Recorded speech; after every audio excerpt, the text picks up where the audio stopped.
Ano daw to? Cannonball tree.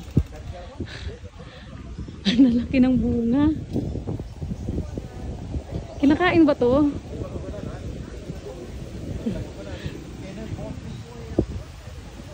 Ang lalaki ng bunga.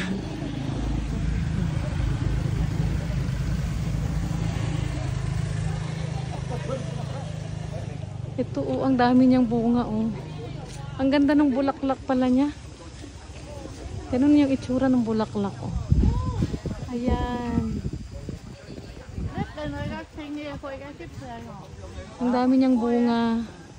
First time ko din nakakita nito.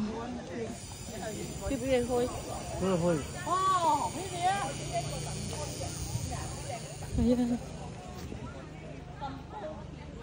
Ayan oh.